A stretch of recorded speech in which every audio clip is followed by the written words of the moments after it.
என்னென்னா நான் நான் உட்காந்துருக்கும்போது என்னால் உட்கார முடியல. ஏன்னா எல்லோரும் சி ஆகட்டும், டேரக்டர் ஆகட்டும், எல்லாருமே வந்து அப்பா அப்பான்னு சொல்கிறாங்க. இன்னும் இது வேறு சொல்லிட்டு இது வேறு என்ன அரசியலில் மாற்றி விட்டுருவாங்க போல இருக்கு. இல்லை இது நான் ஏதோ தப்பாக சொல்லிட்டோம். இல்லை, ஏன்னா அவங்க தெரிஞ்சுறாங்க. நான் பிறகு அண்ணன் போய் தம்பிக்கு நம்ம தெரிஞ்சவங்க கொள்ள சும்மா உட்காந்துருக்கோம். அப்பா அப்பா அப்பா அப்பா அப்பா அப்பா அப்பான்னு கூப்பிட்றாங்க. நான் நினச்சிக்கிட்டேன், பரவாயில்ல இவங்க சொல்கிறதுக்கு இவங்க சொல்கிறதுக்கும் ஒத்து போகுது இருக்கா. ஆனால் வெளியே தெரிஞ்ச ராதாரவி வந்து நமக்கு எதிர்ப்பானாங்க, அதனால சொல்லிட்டு போகிறாங்க. அதுக்காக பயந்தேன் நான். ஏன் எனக்கு திருப்பி அப்பா அப்பா அப்பான்னு கூப்பிட்றாங்க.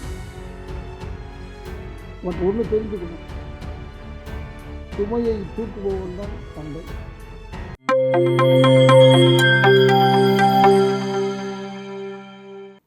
அது ஐ திங்க் ராஜதந்திரம்னு படம் விசு சார் டைரக்ஷனில் படம். அது மாதிரி சாமிநாதன்ட்ட எனக்கு பிடிச்ச விஷயம் என்னென்னா, சோகமாகவே இருப்பான். அப்படி தான் இருக்கணும். அவனை சிரிக்க வைக்கிறதுக்குள்ளே போதும் நான் இருக்கேன். ஏன்னா அவன் வந்து ஃபுல்லாக உள்ள டென்ஷன் இருக்கு. இந்த படம் வந்து 1 கோடிக்கு எடுத்துருக்கலாம், 10 கோடிக்கு எடுத்துருக்கலாம், 20 கோடிக்கு எடுத்துருக்கலாம். எல்லாமே பணம் தானே. இது என்னென்னா கேஆர்ஜி சார் தான் திருப்பி ஞாபகம் வராது. நான் அப்போ வந்து ராவண படத்துக்கு திருச்சிக்கு போகிறேன். அதை ஃபஸ்ட்டு படம் நானும் பிரபுவும் ஒன்றா சேர்ந்து நடிக்கிறோம், சூரப்புலின்னு. அதுக்காக நாங்கள் டேட்டை கொடுத்துட்டேன். அப்போ என்னை வந்து கேஆர்ஜி இப்போ கேட்டார், மோனே டேட்டு கொடுக்குறோம். இல்லைப்பா, நான் வந்து சூரப்புலின்னு படத்துக்கு கொடுத்துருக்கேன் அப்படின்னு சொன்னேன். அப்போ அவர் சொன்னார், டேய் நான்லாம் பணம் கொடுக்குற ப்ரொடியூசர், மற்ற அவன்லாம் என்ன பருத்தி கொட்டை புண்ணாக்கா தரான், எல்லாம் பணம் தாங்க தரான்னு சொன்னேன். அது மாதிரி தான் இப்போ சாமிநாதனுக்கும் சொல்கிறேன். டோன்ட் திங்க் நம்ம சின்ன படம் பெரிய படம்ன்றதே பேசவே கூடாது. இந்த வாரத்திலேயே பெஸ்ட்டு பிக்சர் இதுதான் அப்படின்னு சொல்லும் போது நமக்கு சந்தோஷமாக இருக்குது. அது வேறு விஷயம். ஆனால் எனக்கு நல்ல நம்பிக்கை இருக்குது. ஒரே விஷயத்தில் தான் எனக்கு நான் நம்பிக்கையை கொஞ்சம் தள்ளி போட்டேனே ஒழிய, ஏன்னா சாமிநாதன் மேலே ரொம்ப அன்பாக என்னன்னு தெரியல, என்னை பூஸ்ட் பண்ணி காமிச்சிக்கிட்டே இருந்தார். இந்த ஃபோட்டோ போட்டுக்கிட்டே இருந்தார் எல்லாத்துலேயும். அப்புறம் கூட ஸ்ரீ நிற்கிற மாதிரியும் செஞ்சுட்டார். அதை பார்த்தா நீங்கள் ரொம்ப பேர் கேட்டாங்க, இல்லை சார் காட்ஃபாதர் மாதிரி படமா சார்? ஏன்பான்னு கேட்டேன். இல்லை பக்கத்தில் ஸ்ரீ நிற்கிறாரு, நீங்கள் உட்காந்துருக்கீங்க, அப்போ இது ஏதோ அது ஏன் காட்ஃபாதர்னு சொல்கிறீங்க? ஏன் நம்ம ஊரில் படமே இல்லையா? படம் இருக்கும், நம்ம இதுலேயே இருக்கும். எப்பவுமே நமக்கு அது ஒரு பெரிய பெருமை. வெளிநாட்டுக்காரனை பற்றி பேசிக்கிட்டே இருக்கல, நமக்கு ஒரு பெருமை. இப்போ பாருங்கள், இந்த படம் தான் நிற்கிது, இந்த படம் தான் ஓடுதுன்னு சொல்கிறாங்க எல்லோரும். சாமிநாதன் சொல்லும்போது எனக்கே ஆச்சரியம். நம்ம படம் நல்லா ஓடுதுங்க, அந்த ஆடியன்ஸில் பேசுகிறாங்க. ரொம்ப ஒவ்வொரு ஆங்கிளில் அவங்க பேசும்போது நமக்கு ஓஹோ நம்மளும் தயாராகிக்கணும்னு. ஆனால் எனக்கு வந்து என்னுடைய 51வது வருஷம் இது. இந்த 51வது வருஷத்தில் ராதாரவியை மெயினாக போட்டு ஒரு படம் ஓடுதுன்னா அது இந்த கடைசி தோட்டம் தான். ஸோ இப்போ எனக்கு தைரியம் வந்துருச்சு, தனியாக கூட சோலோவும் நடிச்சிடலாண்டா. இது வரைக்கும் வரல. இன்றைக்கி ஏன்னா 2 படமும் ரிலீஸு. நேற்று அந்த அகத்தியான ஒரு படத்தில் பெரிய வேஷம் பண்ணியிருக்கேன், ஆனால் அதில் பேனர்லாம் கிடையாது என் வயசு. வியாபாரம் இல்லைல்ல, நம்ம வியாபாரம் மூஞ்சிகளை மட்டும் போட்டுருக்காங்க. அவங்க டிசைன் பண்ணது அவங்க வேணாம் யாராவது ரவிங்க அப்படின்னு நினச்சிருப்பாங்க. பார்த்தா அதெல்லாம் சேர்த்து இந்த ஒரே படத்தில் போட்டிருக்காரு. கடைசி தொட்டாலும் வரிசையாக இருக்குது, வெறும் ராதாரவி தான். என்னை ஒருத்தர் கேட்டார், சொல்ல வந்தேன், சார் நீங்கள் இதே ட்ரெஸ்ஸு தான் என் படத்தில் போடுவீங்க, ஒரே ட்ரெஸ் தானே சார் உங்களுக்கு, ஏன்பான்னு கேட்டேன். இல்லை எல்லா ஸ்டில்லையுமே இப்படி தானே இருக்குது, அது ஒரு நாள் கதையாக இருக்கக்கூடாதா, டெய்லியாக மாற்றிக்கிட்டு இருப்பாங்க அப்படின்னு நான் சொன்னேன். இருந்தாலும் ஒரு ஓரத்தில் நான் வந்து சீனியர் ஆக்டர் அதெல்லாம் சொன்னாங்க, இட்ஸ் வெரி குவாய்ட், படம் முதல்ல ஓடட்டும் அப்புறம் சந்தோஷப்பட்டுப்போம் அப்படின்னு தான் இருந்தேன். ஏன்னா நான் என்னை வந்து எத்தனையோ வாட்டி அங்கே வாங்க இங்கே வாங்கலாம் சொன்னார், படம் பார்க்க வாங்க தியேட்டருக்கு வாங்கன்னு. அதனால் நான் வரமாட்டேன், எனக்கு எப்பவுமே அது பழக்கம் கிடையாது. இனிமேல் பழகிக்கணும், மெயினாக நடிச்சோம்னா போய் தான் பார்க்கணும் போல இருக்கு. ஏன்னா ஜனங்க என்ன நினைக்கிறான்னு நமக்கு தெரியணும்ல. ரொம்ப ஒரு அற்புதமான ஒரு சகோதரன், ரொம்ப ரொம்ப சின்ன படம் இது. இது வந்து சொல்கிற அளவுக்குலாம் இந்த சக்ஸஸ் மீட்டுக்கெல்லாம் வைக்கிற அளவுக்கு பெரிய படம் இல்லை, ரொம்ப சின்ன படம். என்னென்னா சாமிநாதனுக்கு மனசு இருக்குது, அதனால் பெருசு பண்ணிக்கிட்டே வர்றாரு, அதை நான் ஒத்துக்கிறேன். ரொம்ப ஒரு கான்ஃபிடென்ட் டு த கோர் அவர். ஏன்னா அதுக்கு முன்னாடி படங்கள் வந்து எல்லாம் பெரிய பெரிய நோன் ஆர்டிஸ்ட்டை போட்டு எடுத்து சுமாராக போச்சா என்னன்னு எனக்கு தெரியாது. இந்த படம் வந்து டாக் ஆஃப் த டவுன் ஆகிடுச்சு, எங்கே பார்த்தாலும் சொல்கிறாங்க. எனக்கே ஆச்சரியமாக இருக்குது, பரவாயில்லையா நம்ம படத்தை பற்றி சொல்கிறாங்க அப்படின்னு ஒரு சந்தோஷம் இருக்குது. ஒன்றே ஒன்று சொல்கிறேன் சாமிநாதன், உங்களுக்கு சொல்கிறேன், இல்லை உங்கள்கிட்ட சொல்லணும்னு அவசியம் இல்லை. சின்ன படம் பெரிய படம்ன்றதே கிடையாது. ஓடுனா பெரிய படம், ஓடலைன்னா சின்ன படம் தான், அதுதான் கணக்கு. ஏன்னா நிறைய இப்போ சொல்கிறோமே, தயாரிப்பாளர் அவர் படம் எடுக்க முடியாமல் போயிட்டார், படம் ஓடாத படத்தை எடுத்து எடுத்து செய்ய முடியும். கண்டென்ட்னு கற்றுவாப்பில் சாமிநாதன், கண்டென்ட் இருக்கான்னு கேட்பார். அதில் அவர் பெஸ்ட் என்னென்னா அவருடைய ஒய்ஃப் வேறு கூட, அவங்க பாதி டெக்னீஷியன் வேறு, முழு டெக்னீஷியனா இல்லை பாதி டெக்னீஷியனு அவங்க தான் ஃபைனல். அண்ட் இதில் வந்து வெரி நைஸ், அங்கே ஷூட்டிங் இடத்துல குடும்பமாக இருப்போம்னு சொல்ல, அதுதான் அங்கே எல்லாருமே குடும்பமாக இருந்தால் அவங்க அக்கா வர்றது, அவங்க சம்சாரம் இருக்கிறது, இதெல்லாம் வந்து ஃபேமிலியாக அப்படியே பேசிக்கிட்டே இருக்க வேண்டியது தான். எனக்கு ஸ்ரீகிட்ட பிடிச்ச விஷயம் என்னென்னா, அஃப்கோர்ஸ் இந்த படத்தில் அவன் தாடி வச்சுருக்கான், அது வேறு. பட் இனிமேல் இப்போ தாடி இல்லாமல் வந்தான், அவ்வளோ அழகாக இருக்கான். ஆனாப்பா இதே மாதிரி படம் பூரா வந்திருக்கலாம் மேடம். ஆனால் அந்த தாடி வைக்கிறது இப்போ ஒரு ஸ்டைல் போல இருக்கு. முதல்லலாம் இந்த தாடிக்குன்னே ஃபேமஸ் யாருன்னா ஜெமினி சார் தான். சோகம் ஆகிட்டாருன்னா உடனே தாடி வந்துடும், எங்கேருந்து தான் வருமோ டப்புன்னு ஒரு தாடி வந்துடும். ஆனால் இப்போ எல்லாருமே தாடி வச்சுருக்கா, இதில் சோகமாக இருக்காங்களா இல்லை சந்தோஷமாக இருக்காங்களான்னு தெரியல, அதை காமிக்கவும் தெரியல இப்போ வர ஆளுங்களுக்கு. அதனால் தாடி வச்சுட்டு எல்லாத்தையும் மறைச்சிடலான்னு. ஆனால் நான் ஸ்ரீகிட்ட சொல்கிறேன், is a very great son of a great man. அதனால் சொல்கிறேன், நீங்கள் தயவுசெய்து தாடி வைக்காமல் நடி. ஏன்னா தாடி செய்கிறதுக்குன்னு ஒருத்தர் இருக்கான், என் மேக்கப் மேனு, அவங்களும் ஓடணும்ல. ஒரு தாடி வச்சு ஒட்டிக்க இனிமேல். ஏன்னா நானும் காலையில் ஏந்திரிச்சோடனே ஃபஸ்ட்டு வேலை ஷேவ் பண்ணிடுவேன். ஏன்னா நம்ம பர்ஃபெக்டாக இருக்கணும் அப்படின்ட்டு நாங்கள் நினைப்போம். உடனே ஸ்கூல் ஆஃப் தாட் பெருசு அப்படி இப்படிலாம் சொல்லவே தேவையில்லை. நோ ஸ்கூல் ஆஃப் தாட் இதில். நான் நிறைய பேருக்கு சொல்லியிருக்கேன், தாடி வைக்காதீங்க. இன்றைக்கி காஸ்ட்லியஸ்ட் ஃபெலோ ஷாருக் கான் தான் இந்தியாவில், அவரே தாடி வைக்கல. அவரை சொன்னால் தான் ஒத்துக்குவாங்க இவங்க, அவரே தாடி வைக்கலையா, அப்போ நம்மளும் வைக்காமல் இருக்கலாம். அவன் வேறு நம்ம வேறு தெரியாது. அவர் மாதம் வாடகையே 25 லட்ச ரூபா கொடுக்குறாராங்க, இன்றைக்கி பார்த்த நியூஸு.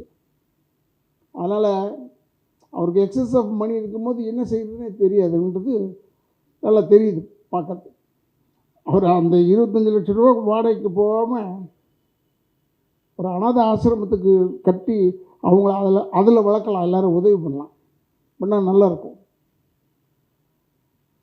பட் இந்த படம் ஓடுறதுக்கு மெயின் காரணம் யாருன்னா அந்த சாமிநாதனுடைய தைரியம். சாமிநாதன் தான் அவன் நல்ல மனசுக்கு பிரமாதமாக ஓடுது. இல்லைன்னா நான் இந்த சத்யா எனக்கு சொந்தக்கார மாதிரி சத்யா நொய்யின்னு ஃபோன் பண்ணிக்கிட்டே இருப்பான் அப்பப்போ. எப்பா வந்துடுறீங்களாப்பா, எப்போ அங்கே வந்துடுறீங்களாப்பா. என்னங்கடா இது சத்யா தொல்லை பண்ணுறானே. அப்புறம் சாமிநாதன் ஒரு பக்கம் ஒரு ஃபோன் வந்து, எனக்கு வந்து சொல்லிட்டோம்னா கேட்டுக்கிட்டே இருப்பேன். நேற்று நான் ரெடி ஆகிட்டேன் இந்த ஃபங்க்ஷனுக்கு. நேற்று நான் ரெடி ஆகிட்டு கேட்டேன், சரி நான் எத்தனை மணிக்கு தான் வரணும், நாளைக்கு வரணும். ஐயோ அவ்வளோ நேரம் இருக்கா, 24 மணி நேரம் டைம் இருக்கா? நான் நேற்றே ரெடி ஆகிட்டேன். இவெல்லாம் சத்யா வந்து ஃபோன் பண்ணிக்கிட்டே இருந்தேன். என்னடான்னு கேட்டால், ஏதாவது ஒரு இந்த படம் ரிலீஸ் ஒரு படம் ரிலீஸ் ஆகிறதுக்கு உழைப்பவர்கள் மட்டும்தான் தேவைன்றதுக்கு ஒரு பெரிய உதாரணம் இந்த ப்ரொடியூசர் சாமிநாதனும் சத்யாலாம். ரொம்ப எனக்கே ஆச்சரியமாக இருந்தது. அந்த படம் ரிலீஸ் ஆகி ஃபஸ்ட்டு ஷோ ஓடினதுக்கப்புறம் தான் இவங்க ஓஞ்சாங்கன்னு நினைக்கிறேன். அது வரைக்கும் ஓயறதா இல்லை. I really appreciate. எனக்கெல்லாம் உண்மையிலே சொல்கிறேன், 51வது வருஷத்தில் போய் ஒரு படம் பிரமாதமாக ஓடி எனக்கு ஒரு நல்ல பேர். மெயினாக என்னை போட்டு ₹1 சீந்த மாட்டான் என்னை போட்டால். ஏன்னா நான் பண்ணுறதே என்ன வில்லன் வேஷம் பண்ணியிருக்கேன். ஆனால் நான் நல்லா பண்ண படமெல்லாம் தெரியவே தெரியாமல் போயிடுச்சு. உதாரணத்துக்கு பிசாசு ஒரு படம், அப்புறமா வந்து சூரியன் சட்டக்கல்லூரின்னு ஒரு படம் நடித்தேன். ரொம்ப பேருக்கு தெரியாது அந்த படம். நல்ல படம், நல்ல கேரக்டர் எனக்கு. அதான் சொன்னேன், என்னை நல்லவனாக போடாதடா, என்னை கெட்டவனாக போடு. ஒரு 2 பேர் கெட்ட மாதிரி இருந்தால் ஜனங்க சந்தோஷப்படுறாங்க. நான் வந்து ரொம்ப நல்லவனாக இருந்தால் ஒத்துக்க மாட்டுறாங்க. அதை சொல்ல துடிக்குது மனசில் தான் அந்த பாட்டு பூவே செம்பூவே. அந்த படம் சுமாராக தான் போச்சு. ஏன்னா நான் ரொம்ப நல்லவனாக நடிச்சிட்டேன் அதில். அதே மாதிரி அடைக்கலம்னு ஒரு படம், தம்பி பிரசாந்த் நடித்த படம். அதில் நான் ஒரு நல்ல தாய்மாமன் கேரக்டர். ஆனால் படம் அவ்வளோ ஓடல. இதில் கொஞ்சம் வந்து இதில் ஆக்சுவலாக கெட்டவன் தான். இதில் பார்க்கறதுக்கு நல்லவ மாதிரி இருக்கிறேன், ஆனால் எண்டில் கெட்டவன் தான். பழி வாங்கிறதுக்கோ எதுக்கோ கொலை தானே. என்னென்ன நான் உட்காந்துருக்கும் போது என்னால் உட்கார முடியல.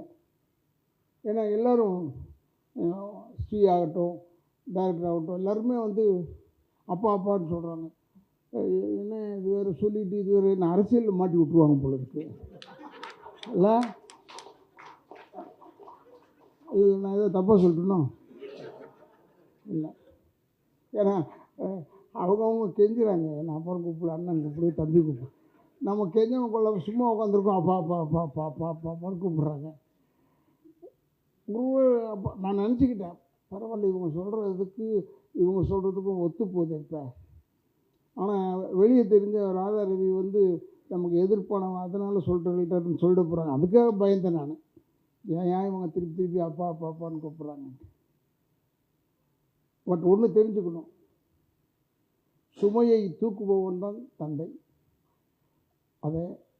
அதனால் அந்த சொல்லும்போது எனக்கு பெரிய சந்தோஷம். இப்போ அடுத்த படம் நடிக்கிறேன், சாமிநாதனுடைய மேற்பார்வையில் தான் அந்த படம். டைரக்டர் வந்திருக்காருன்னு நினைக்கிறேன். இங்கே அதுலேயும் நடிக்கிறேன் நான். உட்கார்றேன். நீ நின்னா கூட தெரிய மாட்டேடா, என்னடா இது? அதனால் இந்த படம் வந்து நல்லா ஓடுது, நல்லா ஓடணும். உங்களுக்கு எவ்வளோ வெறி இருக்குதுன்னு உங்களெல்லாம் பார்த்தா தான் எனக்கு தெரியுது.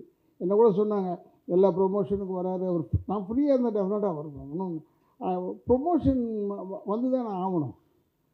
ஏன்னா ஒரு கார்ன்றது யூ நீட் ஸ்டியரிங் தேவைப்படுது. ஸ்டீரிங் இல்லைன்னா கார் முழுமையாகாது. அது மாதிரி every aspect you must have.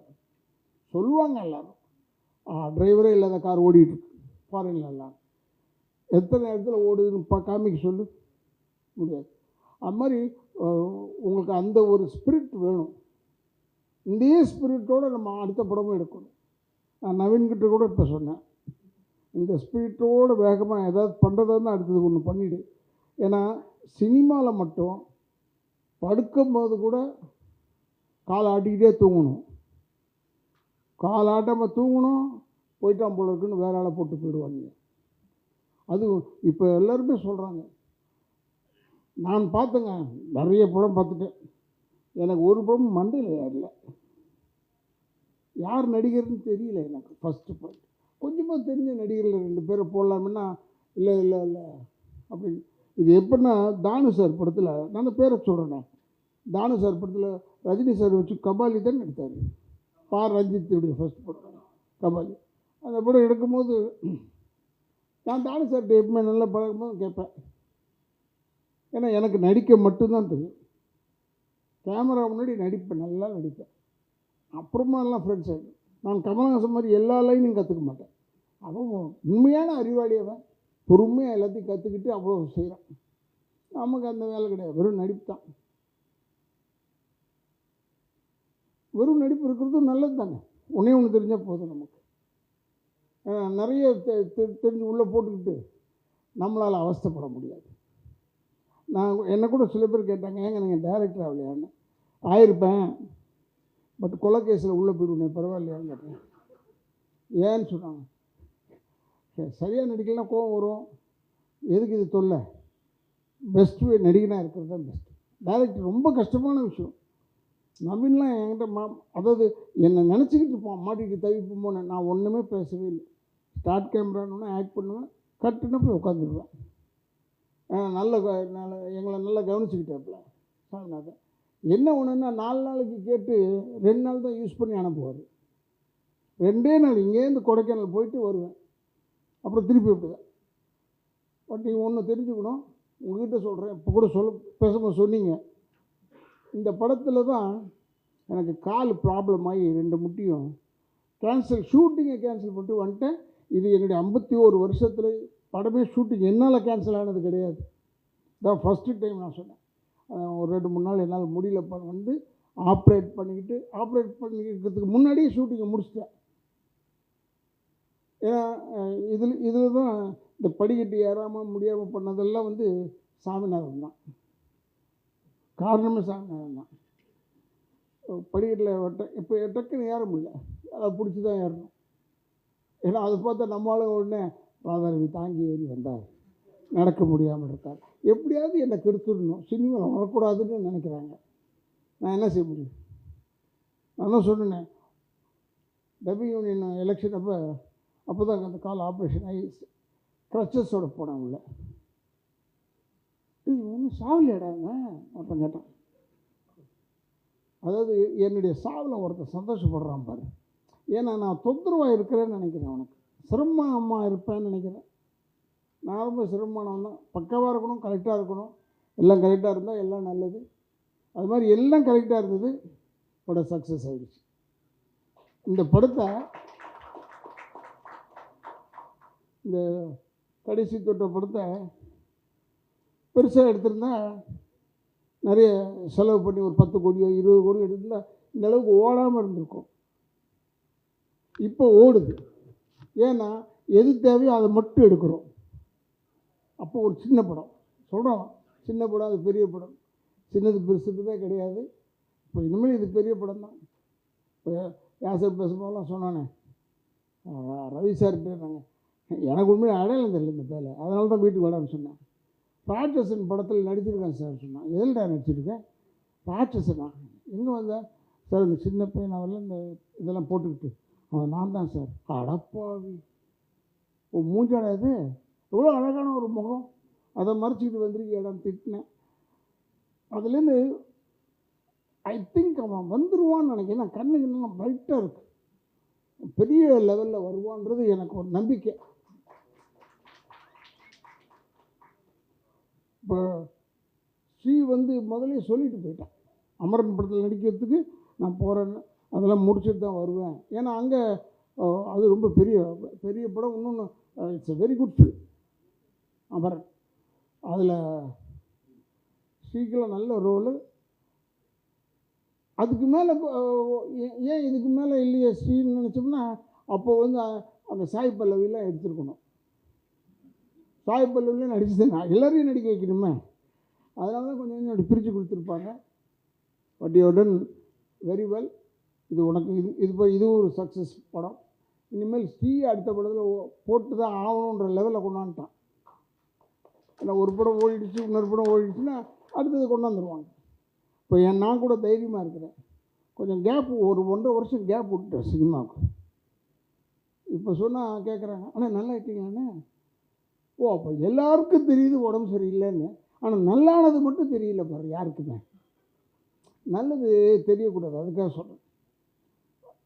ஆனால் நான் கேட்டேன், நான் வாய்ப்பு கேட்டுருவேன். ஏன் நடிக்க தானே கேட்குறோம், நான் சொத்து சுகமாக கேட்குறோம் உங்கள்கிட்ட இருந்து. நடிக்க வாய்ப்பு உனக்கு கொடுக்க முடிஞ்சால் கொடுங்க, அவ்வளோதான். ஏன்னா நம்ம ஆக்டிங் தெரிஞ்சோ தெரியாமலும் இந்த லைனில் வந்துட்டு நம்ம. அதனால் இனிமேல் வந்து நான் சினிமா வேணாம்னு சொல்லி போனோம்னா நான் தான் கஷ்டப்படுவேன். சினிமா கஷ்டப்படாது, யார் தான் போயிட்டே இருக்கும். புரட்சித் தலைவர் இறந்து விட்டார், நடிகர் திலகம் போயிட்டார், ஜெமினி சார் இல்லை, ஜெய்சங்கர்னு இல்லை, படம் நின்றுடுச்சா நான் ஓடிக்கிட்டே இருக்கும். யாரோ ஒருத்தங்க நடிப்பாங்க, யாரோ ஒருத்தங்க வருவாங்க. சினிமா மட்டும் வாழ்ந்துக்கிட்டே இருக்கும். என்ன சுருங்கி வாழும் போக. ஏன்னா தேட்டர்லாம் இனிமேல் சின்னதாகிடணும். பெரிய தேட்டராக இருந்ததுன்னா முடியாது, தம் கட்ட மாட்டுறாங்க. இப்போ நிறைய தேட்டர்ஸ்லாம் இப்போ உதயம் காம்ப்ளெக்ஸ்லாம் இடிக்கிறாங்கன்னும் போது மனசு சங்கடமாக இருக்குது, வேதனையாக இருக்குது. முதல்ல சின்னதாக கட்டியிருந்தாங்கன்னா பரவாயில்ல, முதல்ல பெருசாக கட்டிட்டாங்க. அப்போ இருந்த தாட்டுக்கு அது நல்லது, இப்போ இருந்த தாட்டுக்கு இடிக்கிறது நல்லது. But anyway you have done a very good film. ஏன்னா என்னுடைய வாழ்க்கையிலேயே ஃபஸ்ட்டு சக்ஸஸ்ஃபுல் மீட் இப்போ தான் வந்து உட்காந்தேன். இந்த ஒரு படத்துக்கு தான் வந்திருக்கேன். ஏன்னா இந்த சக்ஸஸ் மீட்டுன்றது இப்போ ஃபேஷன் ஆஃப் த டேவாக என்னன்னு எனக்கு தெரியாது. இன்னொன்று தெரிஞ்சு வச்சுக்கோங்க, டைரக்டர் நவீனுக்கு சொல்கிறேன், don't say it's pan India ஃபில்ம்னு சொல்லவே சொல்லாது. பேன் இண்டியா ஃபில்ம் இப்போ உருவாகலை.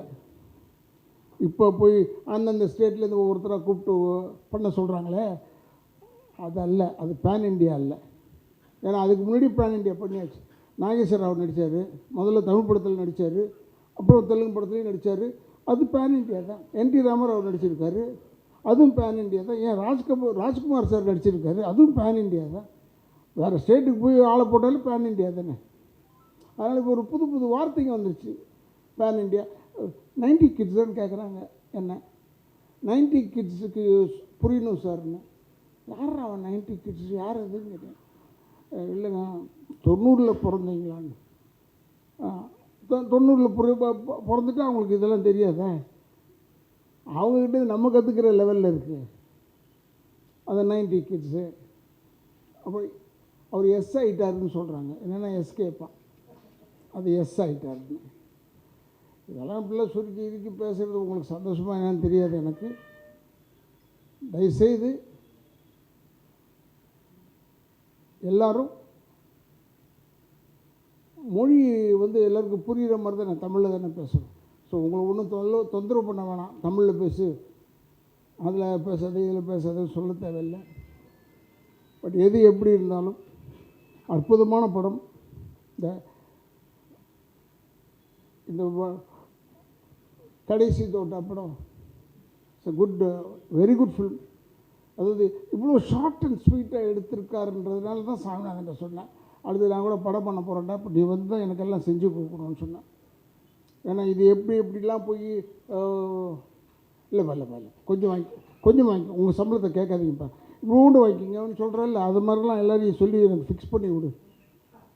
ஏன்னா நீ வந்து என் படம் தானேன்னு சொல்லிட்டு கம்முன்னு விட்டுறாத, உன் படம் எப்படி எடுப்பியோ அது மாதிரி எனக்கு சொல்லிக் கொடு. ஏன்னா எனக்கு உண்மையில் புதுசாக இருக்குது எல்லாமே. இப்போ நடிக்கிறமே ஒழிய பட் புதுசாக இருக்குது. ஏன்னா ரிலீஸ் பண்ணுறதுக்குள்ளே சேனை வாங்கிடுதுன்னு சொன்னாங்க. ரிலீஸ் பண்ணுறதுக்குள்ளே போதும் நான் எடுத்து அவனுக்கிட்ட தான் சொல்லுவான், இல்லை சார் உங்களுக்கு ஒரு ஷோ தான் கொடுக்க முடியும். இப்போ கூட மைக்கில் கூட சொன்னாங்க, அந்த ஒரு தேட்டரில் ஒரு ஷோ தான் கொடுப்பாங்கன்னு சொன்னாங்க. அப்புறமா ஃபோன் பண்ணி 3 ஷோ ஆக்கிறோம்னு சொல்கிறாங்க.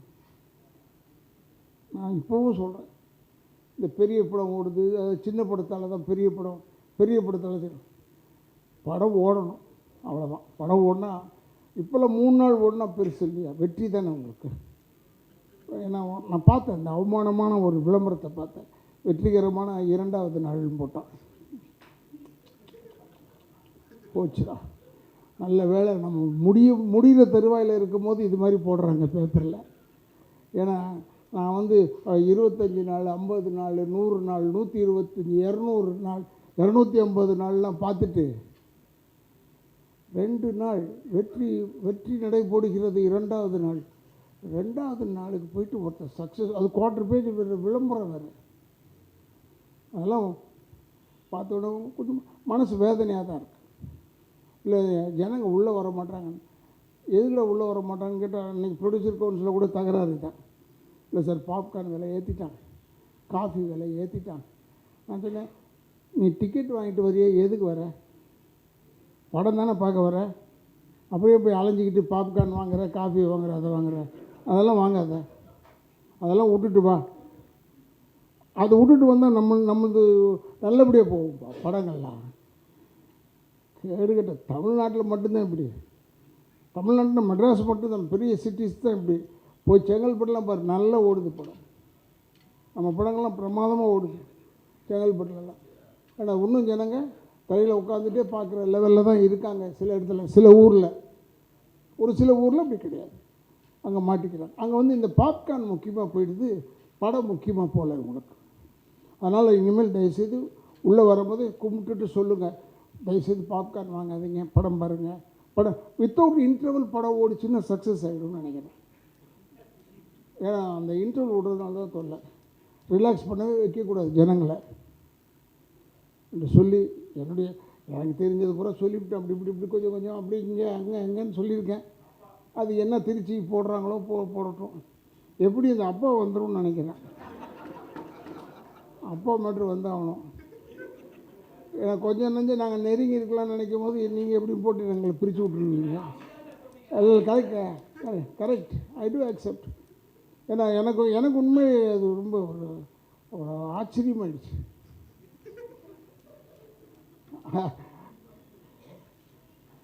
இப்போ ஆடிட்டு இருக்கும்போது சின்ன குழந்தை நேரம் என்கிட்ட விளையாடும் போது அம்மா சொல்லுது, தாத்தா பாரு சொல்லு. நல்ல வேளை நான் சொல்லலை, அவங்க சொன்னாங்க தாத்தாவை பாருங்க. அதனால் என்னையோ ரைட் அப்பனே போடுங்க, தப்பு இல்லை. நான் பேசுனது எப்பவுமே இல்லைங்க, நான் பேசலைன்னு சொல்லவே மாட்டேன். பேசுனதுன்னா பேசுனது தான் என்று சொல்லி. ஏன்னா ஒருத்தர் வெயிட்டிங்கில் இருக்கார், எப்படியாவது ஏன் இவங்க வரலன்னு கேட்கும்போதே நினச்சிட்டேன், ஆஹா ஒரு ஆள் இருக்காரா இங்கன்னு. விட மாட்டார். ஏன்னா அவருக்கு இவங்க ஏன் வரல, அவங்க ஏன் வரலன்னா கேட்டார். எப்படின்னா கல்யாணம், நான் அப்போ நினச்சிக்கிட்டேன், இந்த கல்யாணத்தில் அப்படி தான் போனோம்னா வாங்க வாங்க வாங்க வாங்க வாங்க, வீட்டிலேருந்து வரலையா, யோ வந்திருக்கேன் என்ன முதல்ல பாரு, அப்புறமா என்னை தாண்டி பாரு, என்ன விட்டுரு, வந்தவனுக்குள்ள சந்தோஷப்படுத்தணும். நீ அதை விட்டுட்டு இப்படி பார்த்து வீட்டிலேருந்து வரல, இவனுக்குன்னே ஒரு வீடை செட் பண்ண முடியுமா கல்யாணம் பண்ண இல்லை சொல்கிறேன். ஏதோ தப்பாக பேசிட்டேன்னா இல்லை, இப்படிக்காக வீடு கல்யாண மண்டபம் எங்கெங்கே இருக்குது. இப்போ முந்தியெல்லாம் கல்யாண மண்டபம்னா நமக்கு தெரியும், ஓரளவுக்கு 2-3 இடத்துல இருக்கணும். இப்போ நிறைய ஆயிடுச்சு, அது தேடி போக முடியுமா நம்ம? அதனால் சொல்கிறேன், நான் வேறு ஒன்றும் தப்பாக சொல்லலை. எதுக்காக சொல்கிறேன்னா, வர்றவங்களை விட்டுறீங்க, வராதவங்களுக்கு தேடிக்கிட்டே இருக்கீங்க.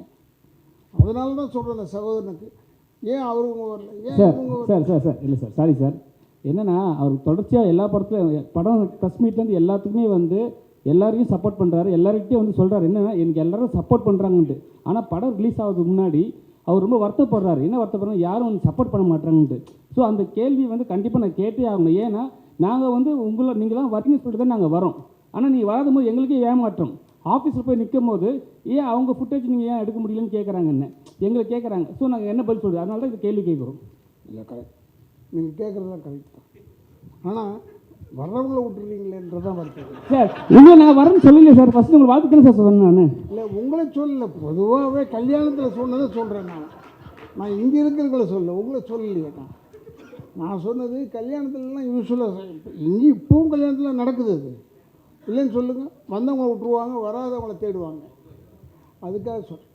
ஏன்னா பட் சினிமாக்கெல்லாம் நான் எப்போவுமே ஐ எம் அகேன்ஸ்ட் திஸ்.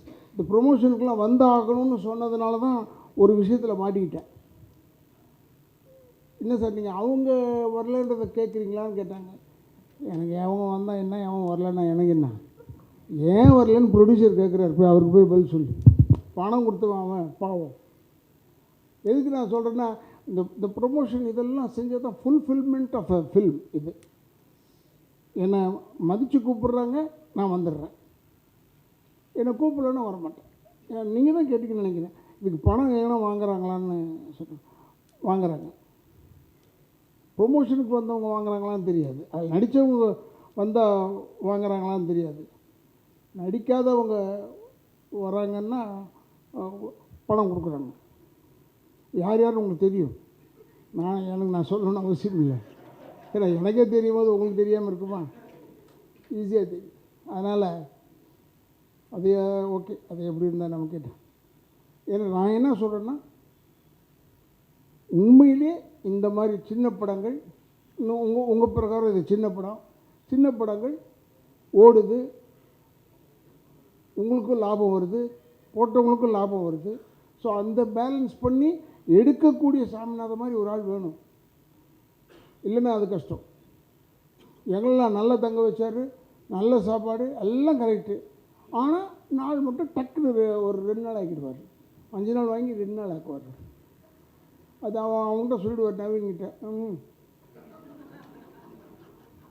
நான்லாம் வெள்ளையானே, நான் இருக்க செலவு, அதனால் இப்படி போய்ட்டு நல்லது தான் என்று சொல்லி, நல்ல ஒரு அற்புதமான படம், அற்புதமான நிகழ்ச்சிக்கு என்னை அழைத்தமைக்கு என் குடும்பத்தின் சார்பாக மீண்டும் சுவாமிநாதன் உங்கள் குடும்பத்துக்கெல்லாம் நன்றியை சொல்லி, இந்த ஹோல் யூனிட்டுக்கும் நன்றியை சொல்லி விடைபெறுகிறேன். நன்றி, வணக்கம். என்னடா? Thank you for the wonderful speech sir. அவ்வளோ இன்ஃபர்மேஷன் கண்டென்ட் கொடுத்துருக்கீங்க. அண்ட் அதெல்லாம் தாண்டி நிறைய யதார்த்தங்களை பேசுகிற மனிதர். கதையின் நாயகனை கௌரவிப்பதற்கான நேரம் இது. ஆர்விஆர் ஸ்டுடியோஸ் சார்பாக ப்ரொடியூசர், மியூசிக் டைரக்டர் சுவாமிநாதன் அவர்கள் சாலை அணிவித்து நினைவு பரிசு அவர்களை வழங்குவார்கள்.